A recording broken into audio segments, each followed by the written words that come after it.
Welcome, everyone. I'm Micah Streifer, and I am the founder and director of La Asok.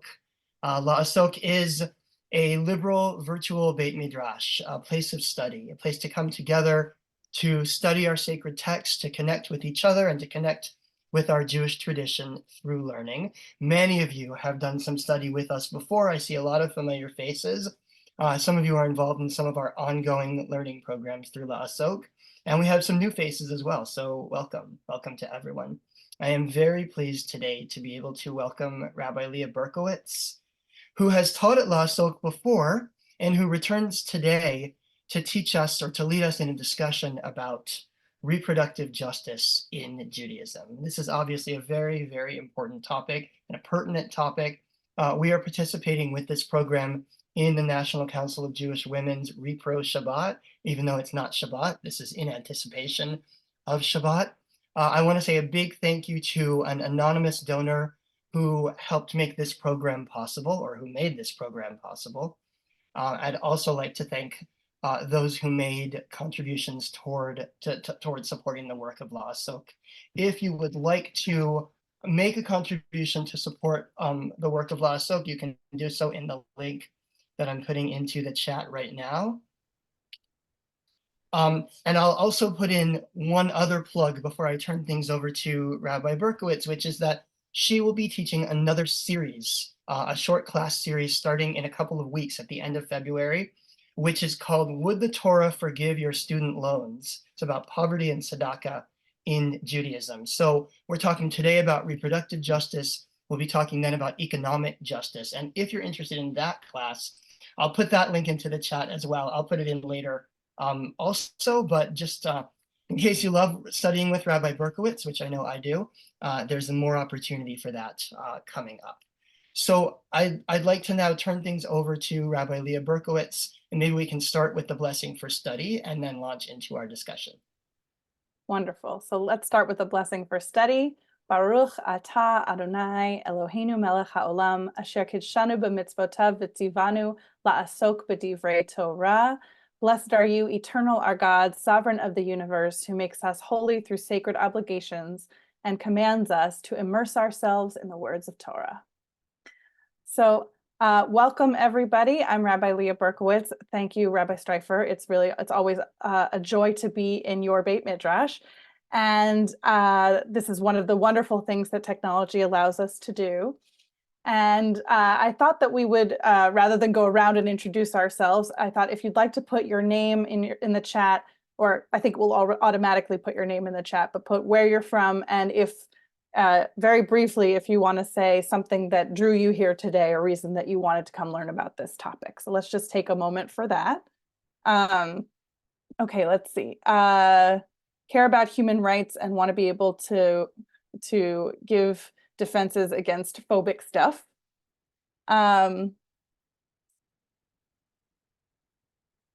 Jewish values. Like you're able to do this during lunch when you might not be able to make it to Reproductive Shabbat. That's great. Bring some of these issues to a legal case, which I know is happening in Florida. Better be able to represent our Jewish views. So these are all wonderful reasons to be here. And even if you're just here because you come to everything that La Asok prepares, or you're related to one of us, we're so happy to have you. This is actually one of the talks I most enjoy giving, because it's rooted in something that's very important to me and something that I've been studying and preaching about for a very long time. I'm going to put in the chat. I am going to also bring this onto the screen, so you don't need to click on it. I'm going to put a link to the study sheet. Some people like to have access to it at their own pace. And also, if you'd like to have it after, there's the link. But I will now share my screen so you can see it, so we can all be on the same part of the page. All right. And then I just want to make it so I can see as many of you as possible, and then we'll get started. Okay. All right, so first we're going to set the stage with some definitions and some background. And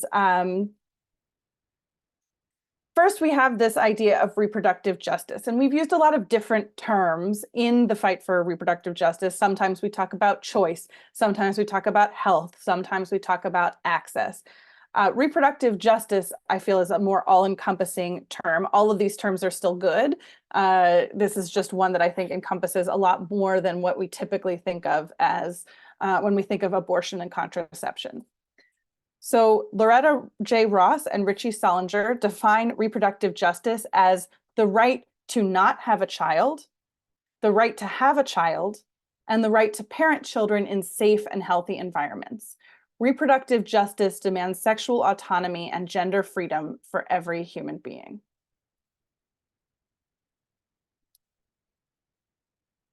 So I'm sorry, I saw that there were still some things coming in the chat. So this is a more expansive definition than thinking about this in terms of abortion access or contraception. It's really about self-determination.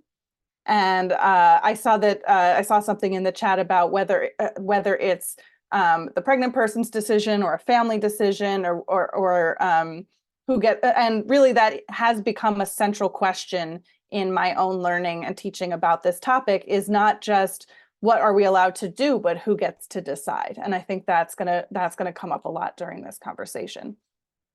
So reproductive justice is about self-determination for oneself and self-determination for one's family, if that's the system we're operating in.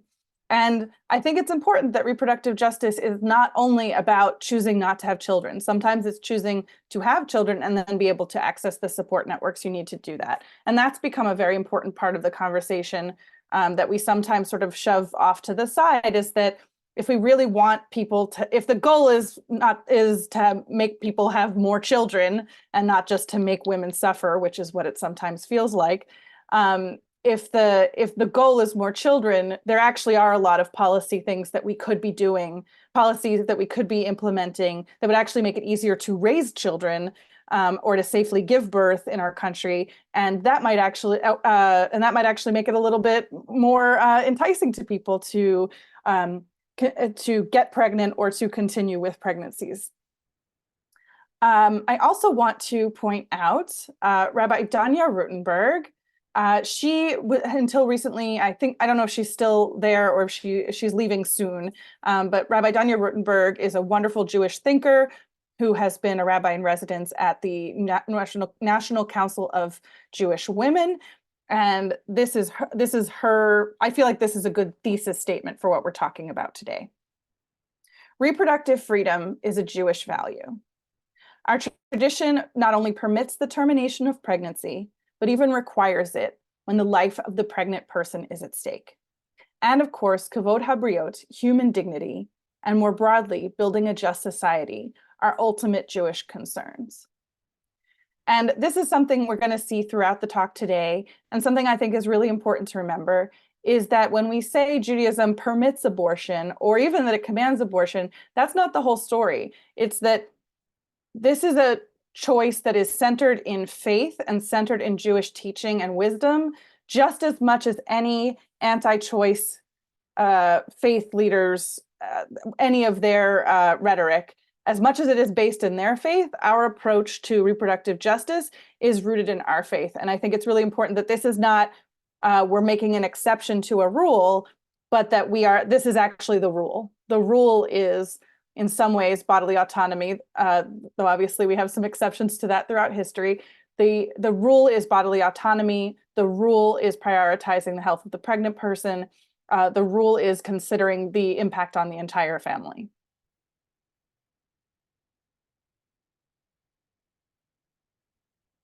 All right, so first, we're going to get some rabbinic attitudes towards sex, which I think is always a good way to start.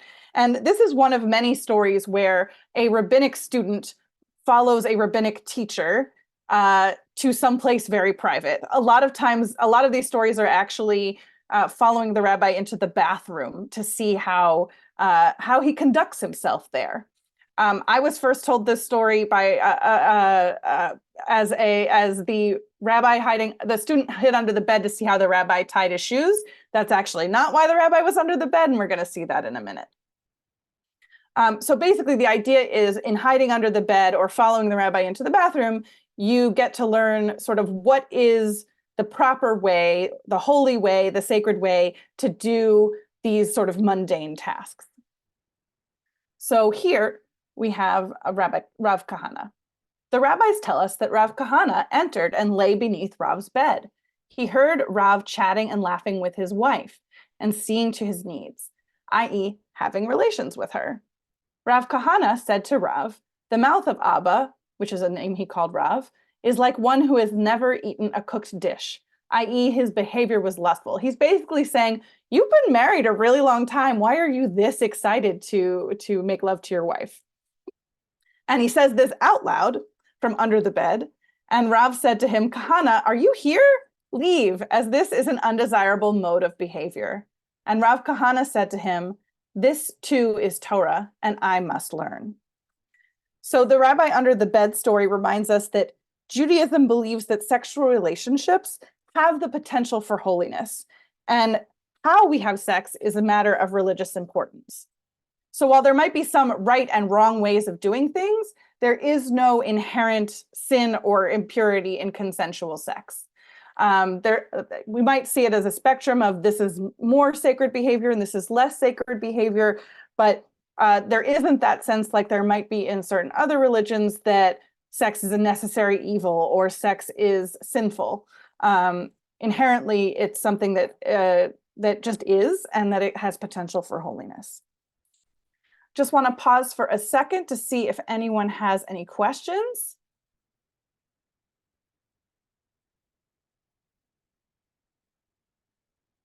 And I like this idea of this too is Torah, because I think we could apply it a lot of places that we think of. I think an important thing about Jewish learning and Jewish living is that it doesn't just take place in the Beit Midrash or in the synagogue. It takes place in how we live our lives. And that's why something like, in this case, sex, or in the case of the rest of what we're talking about, contraception, abortion, things like that, making medical decisions, that these are also Jewish decisions. This, how we make these decisions, is also Torah. Okay. So now we're going to take a look at a text from Yoma. So these two texts are both from the Babylonian Talmud. If you're someone who likes historical context, that's about the 4th to 6th century CE. And this one is actually in the context of fasting. It has nothing to do with pregnancy, nothing to do with sex, though they do in other places talk about, near here, they actually do talk about what happens if a pregnant woman is fasting on Yom Kippur and needs to eat. So this brings us to this question of who decides.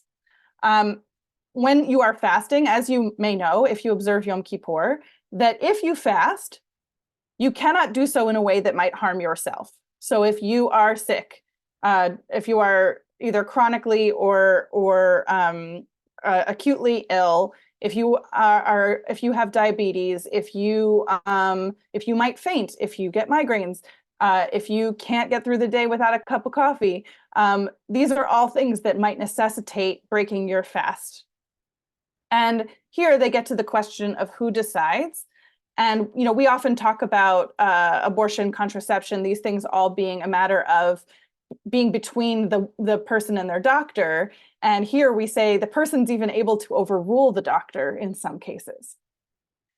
It was taught in the Mishnah, if a person is ill and requires food due to potential danger, one feeds them according to the advice of medical experts.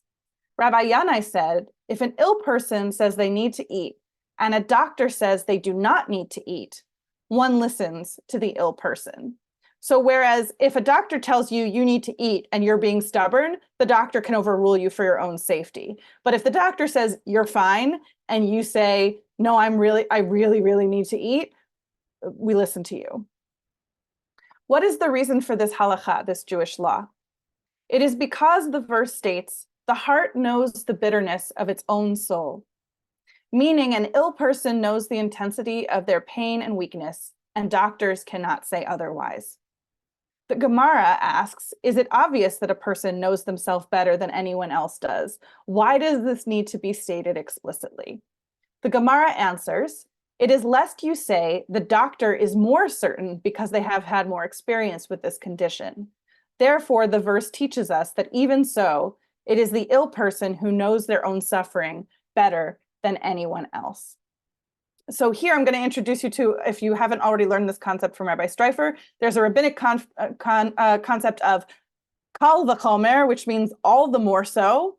If even a doctor can't tell you that you don't need to eat, even a doctor can't make this particular medical decision for you, how much the more so nobody who is not a doctor, for instance, the federal government, can make those kinds of decisions for you. And as far as the knowing you're suffering better than anyone else, this plays into, we actually, for a developed country, we have a very high maternal mortality rate, and it disproportionately affects women of color. And some of that actually has a lot to do with this text, though I don't think any of the people talking about this are familiar with this text, that a lot of times people giving birth are saying that they're in pain, or they're saying that something is wrong, and they're not being believed. And a lot of that does seem to happen along racial lines. And a lot of times it is doctors or nurses thinking that they know better because of their own experiences. And a lot of times it's because they're not listening to somebody describing their own pain. And this is true in other medical realms, but it particularly has relevance when it comes to maternal mortality. So if a doctor isn't always right about what's wrong with you, all the more so the federal government or the state government is not the expert. Okay. So questions so far. We are about to get into actual Jewish texts about pregnancy and abortion and contraception. This was sort of our background.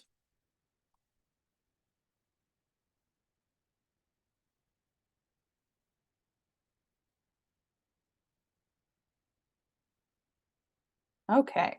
And if you have them as, I'll wait for a little bit, but if you have them as we go along, you can put them in the chat or raise your hand. Okay. Oh, yes, Joan. Yeah. Okay. So I just want to understand. So the reproductive justice decision centers on faith, and but if it has nothing to do with health, or I guess are you going to be getting into that? If it has nothing to do, in other words, you are single, and for the betterment of your life going into the future, it's better for you to stop the pregnancy. Is that something that we're going to get to that? Okay. So yes. So it's one thing I will say now, and we'll see examples of it later, is that there's a really most Jewish thinkers today, and I would include the Orthodox, those who are in the Orthodox community, have a pretty expansive view of what life-saving intervention, what for the sake of health, what that means. It can include mental health, it can include the well-being of the family, and we're going to see some ancient texts that reflect that. But I think all the more so in the modern discussion, there is a sense that it's not just about, is this person going to die today? And I think that's also something that we're seeing a lot in the consequences of a lot of these bans, is that how sick do you have to be able to get this procedure with the exception? Whereas any person / medical professional would know, if you do this now, it's gonna prevent a lot of pain and suffering. So we want to take a pretty expansive view of what constitutes life-saving, what constitutes health. But we'll see some examples of that in a moment. Good question. Okay.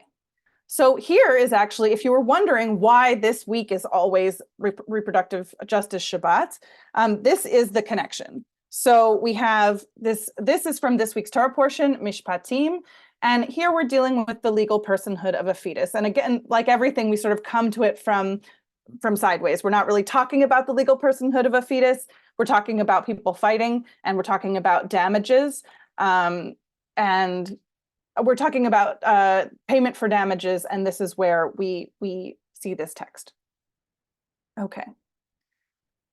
When men fight and one of them pushes a pregnant woman and a miscarriage results, but no other damage ensues, the one responsible shall be fined according as the woman's husband may exact from him. The payment to be based on reckoning. But if other damage ensues, the penalty shall be life for life, eye for eye, tooth for tooth, hand for hand, foot for foot, burn for burn, wound for wound, bruise for bruise. So here what we're seeing, and we do sort of have this little problematic bit that it's the woman's husband who gets to determine this. Of course, that reflects the ethos of the time. But what we are getting is that a miscarriage is not being treated as the same as a death of a person. So while there are damages to be paid if a woman miscarries, it's not the same as if there was some other kind of injury or if the woman herself were harmed. So here's where we get this idea that a fetus is not considered wholly a person in the Jewish tradition. And that's for legal reasons, not considered a whole person. And in this case, for financial reasons, is that it is, and I want to recognize, because I know that this is some people's experience, it is a loss. It's not nothing, but it's not the same as if a fully grown person had been hurt or killed. And there's several places, and I've had to streamline this talk over the years, so I don't include all of them, but there's, in rabbinic literature, there's places where the fetus is referred to as mere water until 40 days of gestation. And there's other places where it's referred to as the thigh of its mother for the duration of a pregnancy. And that's actually pretty consistent with this text here, because here they're treating the miscarriage in some ways like a wound as opposed to a death. So the thigh of its mother would make sense. They're also doing this because there's no equivalent, just to be practical, there's no equivalent. If a man causes a miscarriage, there's no equivalent that we can do to him to make him pay for that. So it has to be monetary, because there's no, you can't really do eye for an eye in that regard. Most people will also say that for all of these things, that's a monetary cost that you pay for the eye or you pay for the tooth. But some people do think it might be a literal eye for an eye. This also becomes really important, and this is sometimes where it comes up. We don't usually get at fetal personhood from a question of when does life begin. We usually get at it from other places. So Jewish law around burial and mourning rites further indicates that miscarriages, stillbirths, and even the death of a newborn, which would have been very common back then, hold a different status than of a person older than 1 month. So viability in rabbinic law really is just really starts at 1 month, because it was so precarious. That's also why they wait 8 days to circumcise. A week is considered reaching a certain point of viability, and also a month. So I actually learned about this when I was writing a paper on Jewish approaches to perinatal loss, so to miscarriage and stillbirth, and crib deaths. And it's really interesting because these are things that different people mourn these losses differently. And this is not saying, again, that is not a tragedy to the family it befalls. But what it's doing is it's taking away the ritual demands that would happen if a person older than 1 month had died. So saying Kaddish, performing burial rites, sitting Shiva. If you did that every time you miscarried or every time there was a stillbirth or an infant death, you'd be sitting Shiva all the time. And so it's not that you're being told not to mourn. Sometimes we mistake the lack of obligation to a prohibition. But it's basically saying, if this is something that's going to happen all the time, we don't want to place this added burden on families to be also performing these rites of mourning. Okay, let's see if we have any questions so far.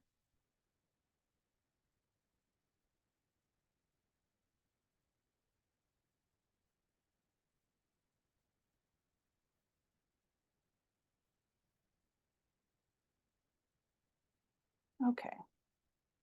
So we've had this, we've established that a fetus is not legally a person, which means that abortion, if it were to happen, would not be considered murder. So that's abortion being permitted. Here, we actually have a text about abortion being necessary. And here's where we get to the concept of pikuach nefesh. So if you have studied any sort of Jewish values at all, pikuach nefesh is the idea that to save a life, you can violate almost any prohibition. There's some exceptions to this, but in order to save a life, you can break almost any other law. So here they're talking about, so here they actually categorize the fetus, and this is Maimonides, so this is about 12th century. And he was also a physician, so he was more familiar with what might actually happen during childbirth. So he classifies the fetus as a rodef, which is a category of person who is about to go commit a sin, and it's such a grave and irrevocable sin that you're actually permitted to kill that person to save them from sinning. And we'll see a little more about that in a moment. So this too is a mitzvah, not to take pity on the life of the pursuer, which is called the rodef. Therefore, the sages have ruled that when a woman has difficulty in giving birth, one may cut up the child within her womb, either by drugs or by surgery, because the fetus is like a pursuer seeking to kill her.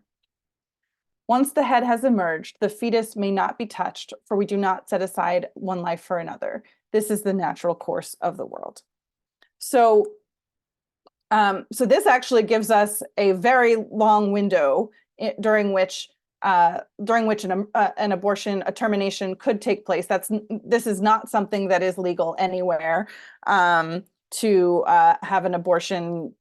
I know that as much as some right-wing politicians say there is no 9-month abortion, but this is basically saying that if a woman's life is in danger, her life takes precedence. There is a point at which, and here it's marked by the head emerging. There is a point at which they become equals, but up until then, the woman's life and health takes precedence. Okay.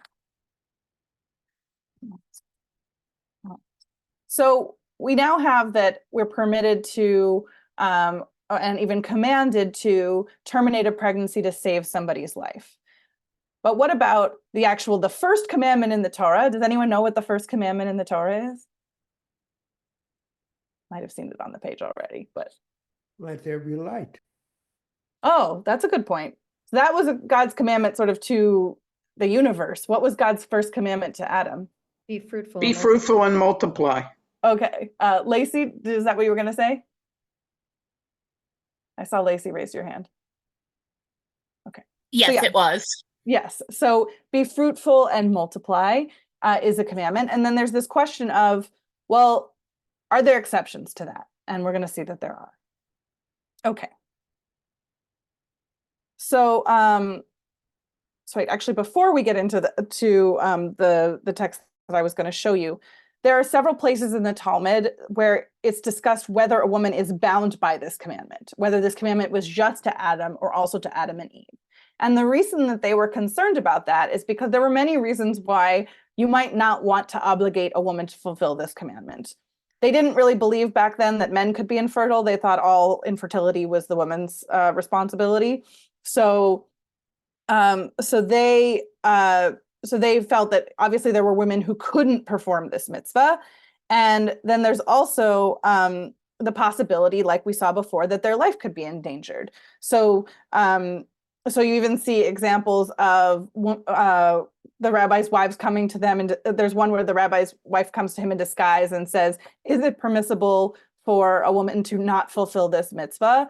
And he says yes, not knowing it's his wife, and she decides she has had a difficult pregnancy before, and she decides to become sterilized so that she won't have to deal with another pregnancy. So we have this idea that a woman, because of the physical dangers, and also because sometimes it's just impossible, a woman is not bound by this commandment.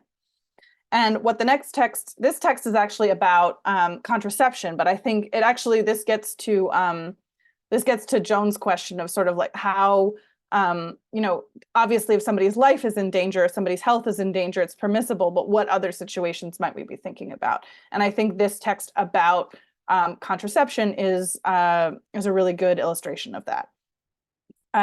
And they're referring to a device called a moch, which is a piece of fabric that can be inserted into a woman or into the body, and that is supposed to absorb semen. And some people say it goes in before, so it's like a barrier method, and some people say it goes in after to sort of soak things up. We're not super clear on that. But so this was clearly a technology that was available in the 4th to 6th century. I don't know how effective it was, but it must have at least worked some of the time, or they wouldn't be talking about it. So they have 3 categories of women who are able to use these. And I think from this we can extrapolate reasons somebody might not want to get pregnant. The Baraita, which is a text from the 2nd century, specifies the reason for allowing these women to use contraceptive absorbent cloths. A minor, lest she become pregnant and die from this pregnancy. A pregnant woman, lest she be impregnated a 2nd time, and the older fetus be deformed into the shape of a sandalfish, so basically flattened, by being squashed by the pressure of the 2nd fetus. So they believed in something called superfecundity, which I think is possible, but is obviously very, very rare.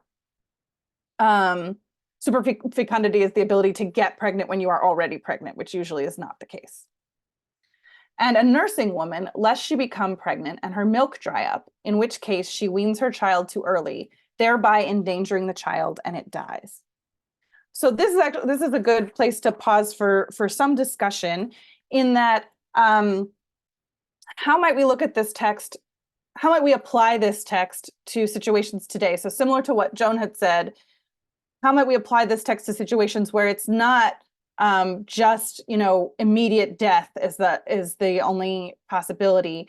What are some other reasons why why a person might not want to be pregnant, and then also why society would not want them to get pregnant or continue a pregnancy? What are some of those reasons?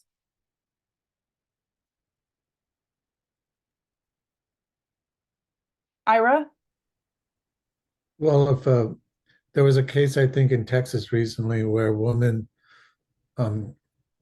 needed a medical abortion because the baby was partially, or was thought that the baby would die in the womb, and then that would cause her to have medical issues and possibly die herself. Yeah. So they're thinking more in the long term. So even if she wasn't going to die immediately, she might have long-term health consequences. Yes, Amy. Yeah. Many people don't feel like being involved, according to any analysis you want, in parenthood due to the fact that they grew up in a hard, abusive environment, and they might feel concerned that even if they didn't want to do it, they could pass something to that effect through their children. Yeah. So whether that's concerns about sort of family patterns, perpetuating family patterns, or a literal genetic concern, that might be a reason that somebody doesn't want to get pregnant or continue a pregnancy. All right, so we're also seeing cases of rape or sexual assault. Obviously, there's a certain amount of trauma involved in that where you wouldn't want to. There's a certain amount of trauma in that where you wouldn't want to continue that pregnancy. There's definitely people who make the argument that you should continue the pregnancy anyway. And as we're seeing in sort of the implementation of these laws that said they had exceptions for rape and incest, those exceptions aren't really there. And from Mare, we have, I never thought about a breastfeeding mother. I love how considerate this is of the child they have now. And I think that's a really important point to remember, is that when we're thinking about life and health, we're not just thinking about the pregnant person. We're not just thinking about the fetus. We're thinking about the family system. So it could be you have a child that's nursing, or we could expand that to say you have a child that needs your attention, your undivided attention, or you have or needs all of your financial resources or all of your psychological resources, and you can't share those with another child, or you're not ready at that moment.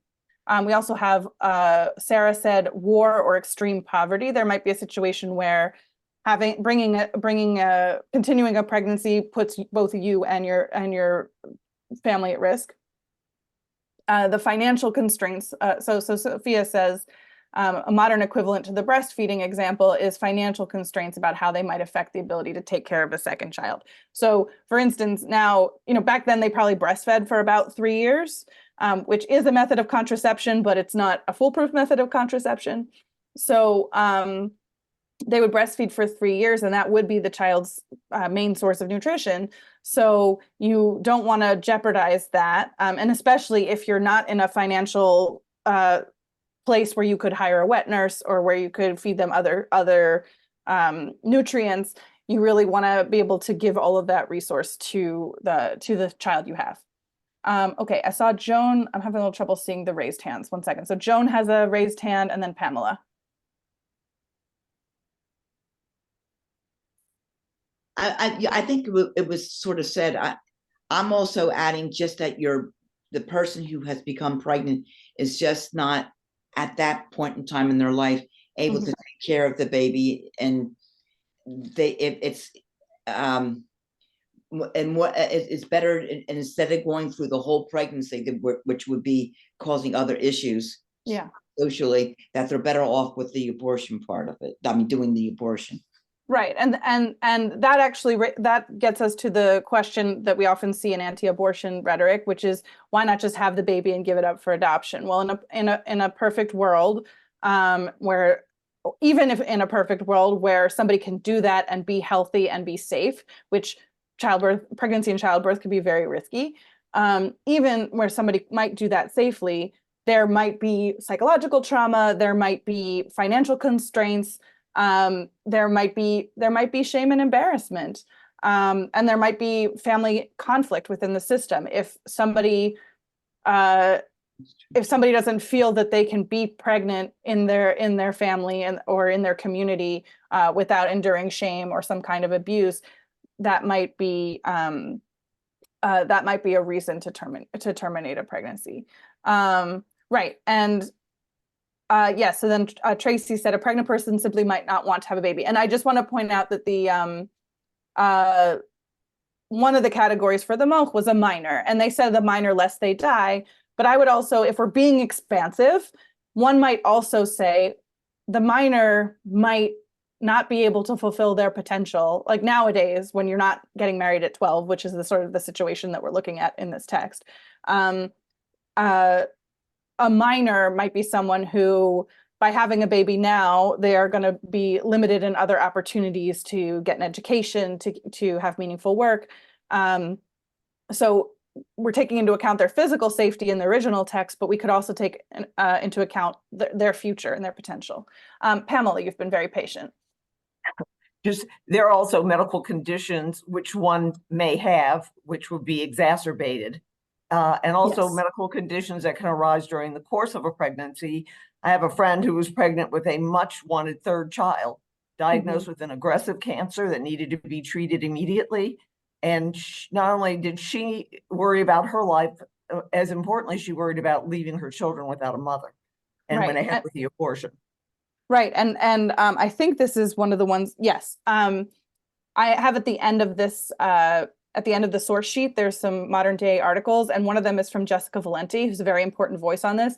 And she talks about having had multiple abortions, but having had one of them, I don't even want to say the word elective, but having an abortion because she didn't want to be pregnant, and then getting married and having a pregnancy that she really wanted to continue, and that where she and the baby nearly died, but they did both survive. And then when she got pregnant again, she knew she needed to terminate because it could cause a lot of health problems for her and the baby, and then it could also leave her existing child without a mother. So these are things we don't necessarily. This is why we want to think expansively of what. And her essay is called "The Life That Abortion Gave Me," and I think that speaks to something that I'll sort of close with later, which is, we talk about. People in the anti-choice arena use the phrase "choose life," but that could mean a lot of different things. Lacey. One thing that rarely comes up in discussions within Jewish communities is sex selective abortion. It may not be an issue really in our culture, but in others it is. There's a gynecologist on Twitter, and she's written several books, Dr. Jen Gunter. Okay. And she has shared that she has had multiple patients who have told her, if I have another girl, my husband will kill me. Oh. And so she does the abortion because it's a female fetus. Yeah. And we often hear even progressive politicians say, well, we should ban sex selective abortion. Yeah. And that's just going to put people in danger. Yeah. Yeah. And I think this comes back to one of the original texts we talked about, which is the heart knows the bitterness of its own soul. So there might be something, and actually there was a talk a couple of years ago that I referenced in one of the later texts.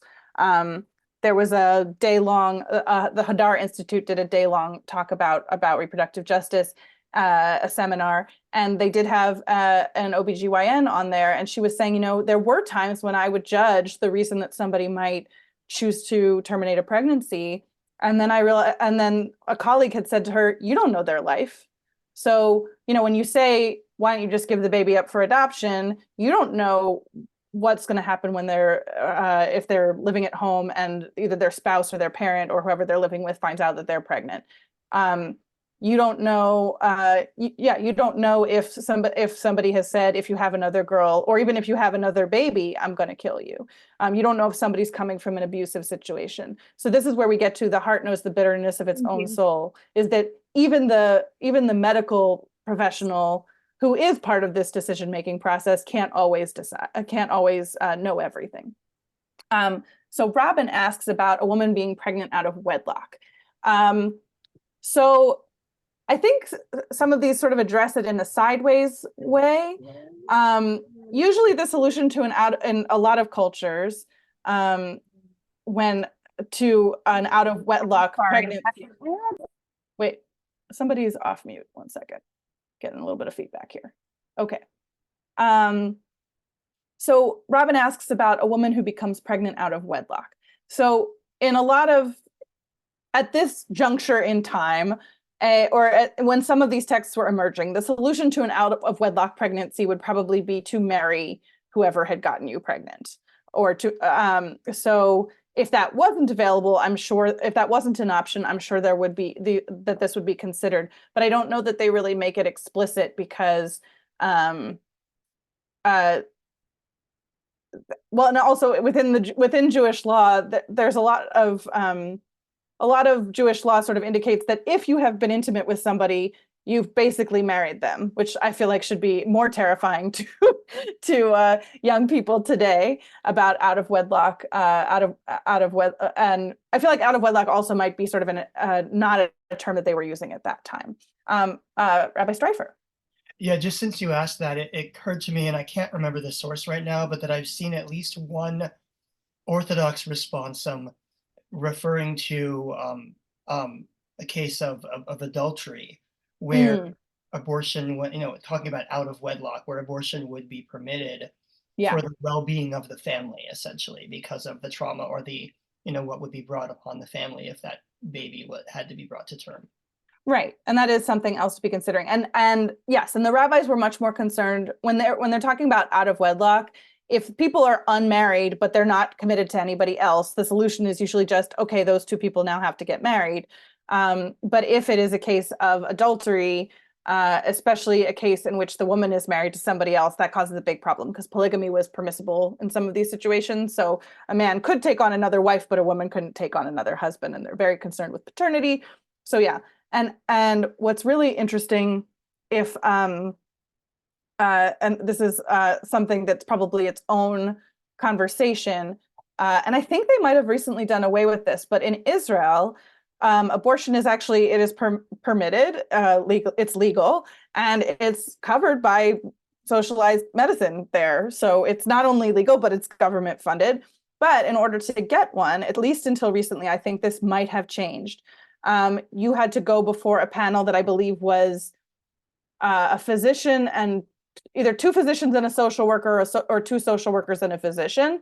and you had to explain why you needed the abortion. And from what I've heard, it's mostly a rubber stamp. By the way, if you watch Stissel, there's a storyline where somebody does this. And some of the reasons, so it's sort of a rubber stamp. And I think they have a rule that at least one of the three panelists needs to be a woman. But one of the reasons could be this was adultery, this was rape, I'm unmarried. These are all reasons in sort of modern Jewish parlance or modern Israeli parlance that you could qualify for an abortion in Israel. Amalia. I am an Israeli, but the article was actually in the Hadassah magazine, and they interviewed women that had to go through this committee. And I know somebody personally, but this was 40 years ago. Yeah. And the women felt that they were embarrassed to stand in front of strangers and tell their story. So right now they actually have to apply online to a form online, and they don't have to really face the person that makes this decision. Oh, that's great. That's So good. Israel That's is really very, surprisingly, is very respectful, and I'm surprised that the Orthodox rabbis in Israel never objected to it. Yeah. Right. So that seems a little bit more progressive to be, and I think that also speaks to one of the obstacles women face in America is that a lot of times you have to have some sort of either counseling or ultrasound or something prior to attaining access to abortion care. And a lot of times for people, it's already hard enough to get to the appointment where you actually have the procedure. In terms of childcare, in terms of missing work, in terms of transportation, especially now here, people have to go out of state. So having an extra appointment brings it from difficult to impossible for a lot of people. So I would imagine in Israel, having to sit before a panel, I don't know if you could sit before the panel and then immediately go for the procedure, but to have to sit in person before this panel, endure some shame and humiliation, which, by the way, Jewish law is very much anti-shame and humiliation.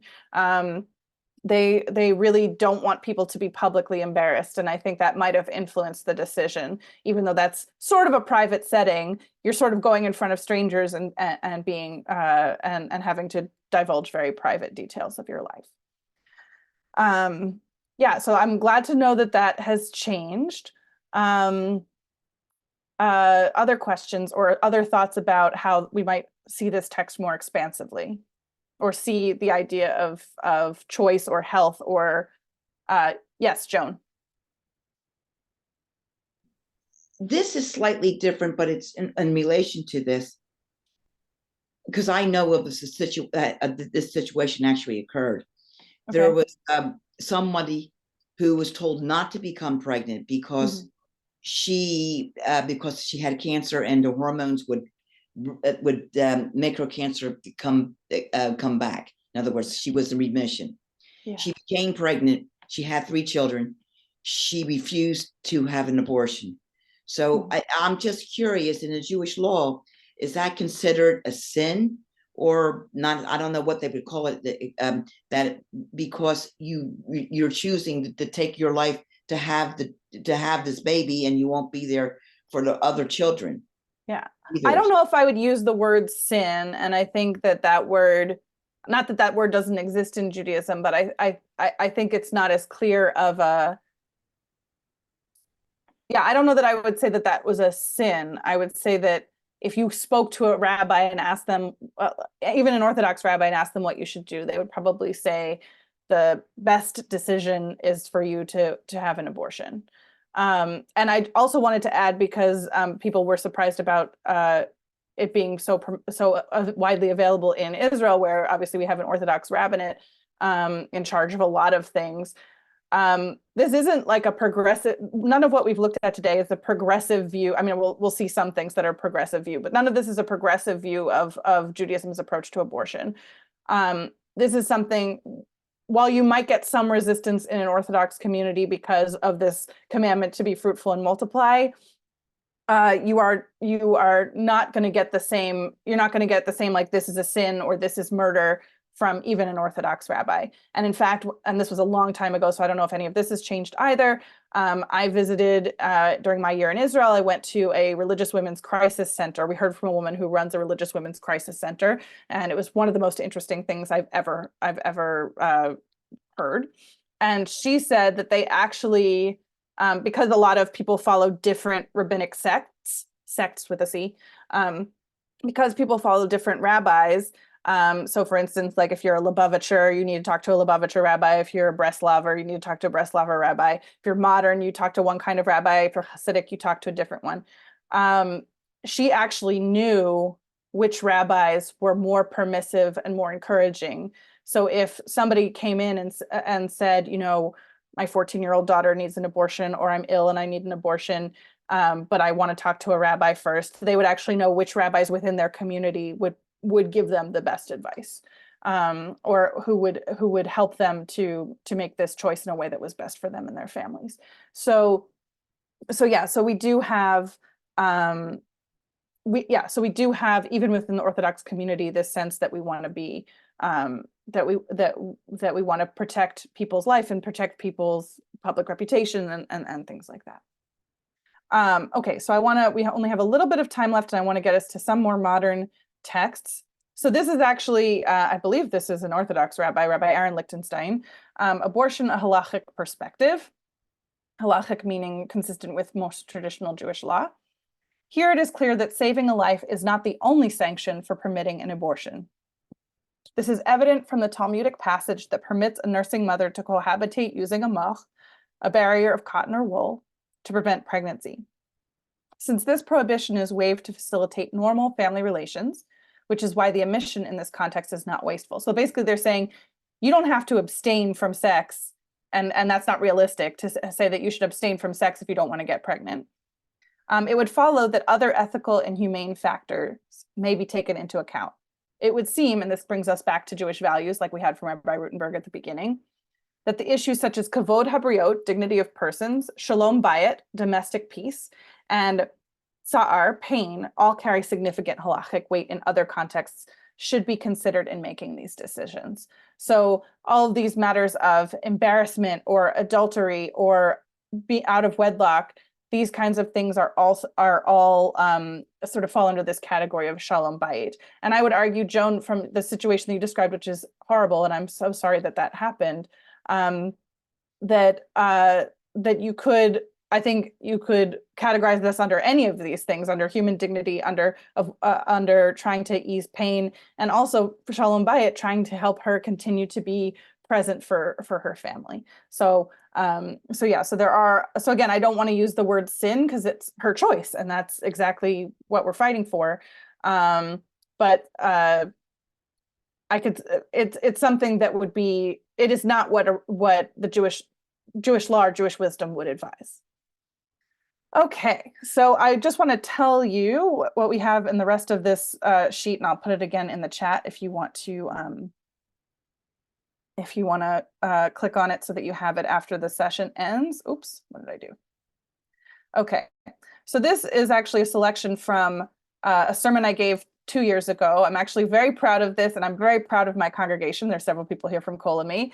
I said abortion 30 times on Rosh Hashanah morning during my sermon, and I only got one angry letter. And the angry letter wasn't even, you shouldn't have talked about that. They just wanted to argue with me about some of the particulars. So that says, I think, a lot about my community and how much support there is for this issue.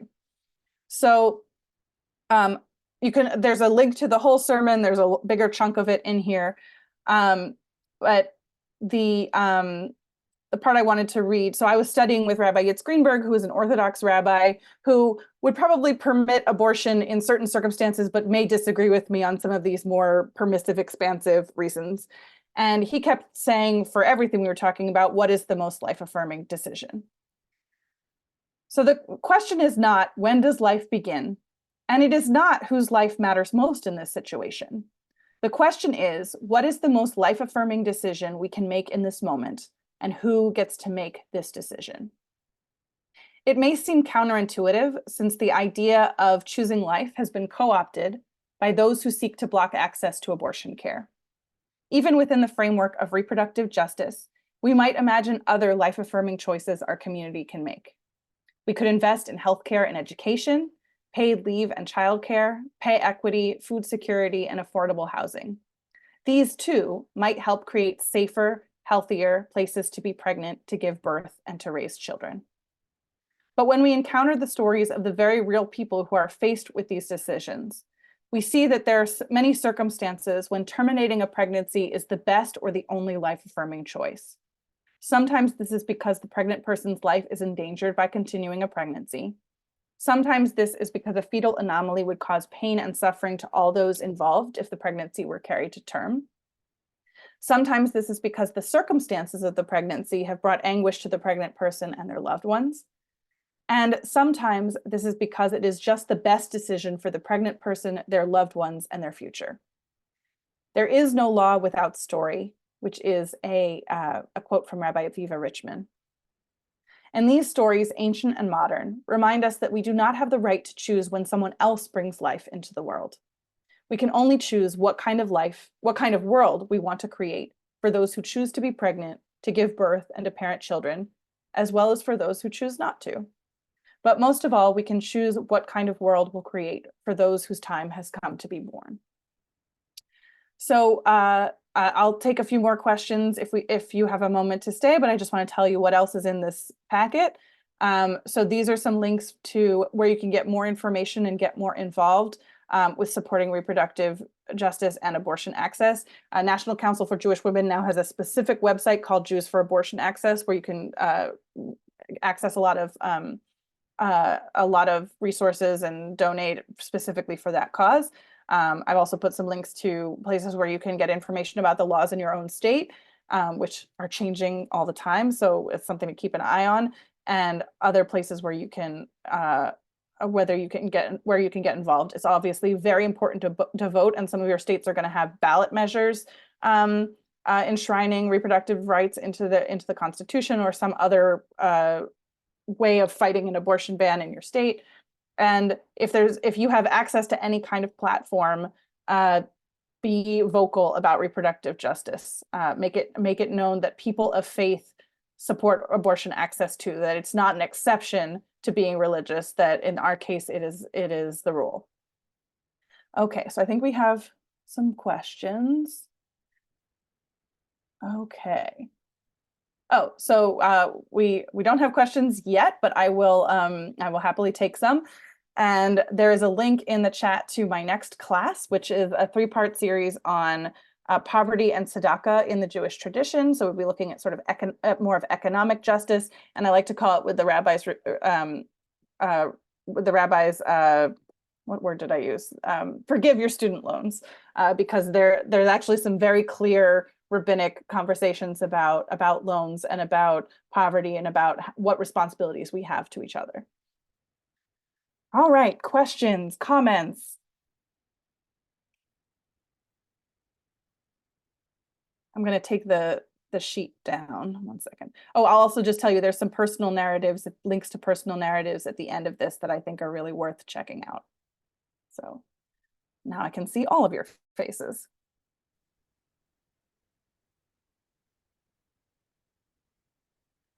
So I see that in New Orleans, the NCJW group is initiating a lawsuit on religious grounds. I think that's also happening in Florida.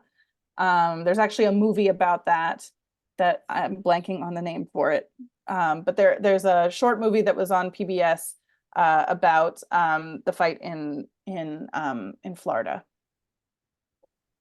You know, I have concerns, and just interested in what you think. You know, in a world where anti-Semitism is so rampant, and in a city and state that is so backwards and so dominated by Catholicism.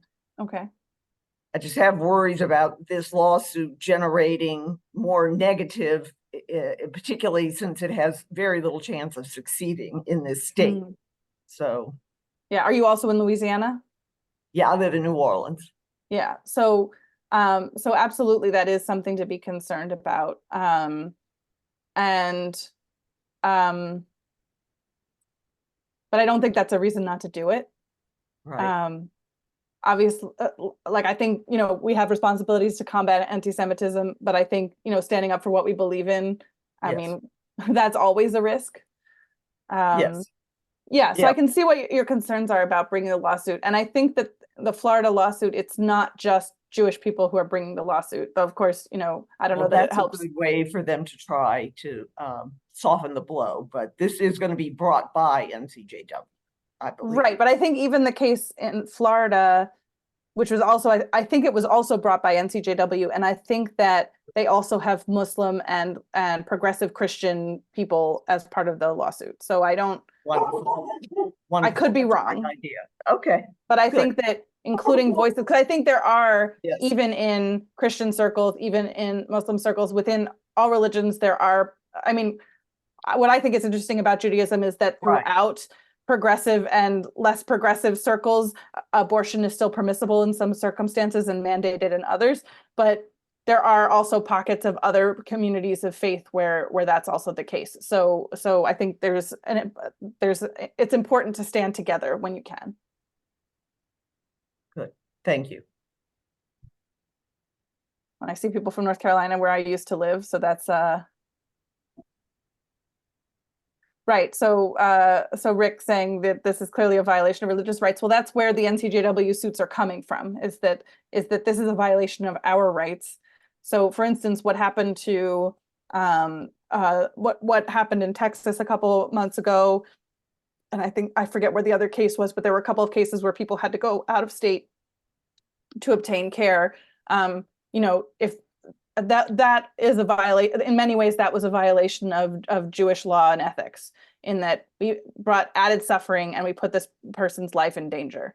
So we do need to be vocal about that. And I hope that some of the language in some of the texts and some of the language that's in the source sheet might help you if you're going to write a letter to the editor, if you're going to go on an advocacy day to your state or national government. Yeah, I think that, or if you're going to be involved in one of these lawsuits, I think some of these texts can be helpful.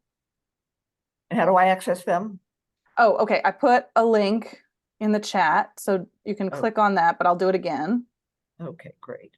And I will also send it to Rabbi Streifer. So if you missed it, because sometimes they disappear after the Zoom is over, if you missed it, you can get it afterwards. And we're going to Great, post thank this on YouTube later, and we'll post the link to the source sheet as well. Great, thank you. Thank you.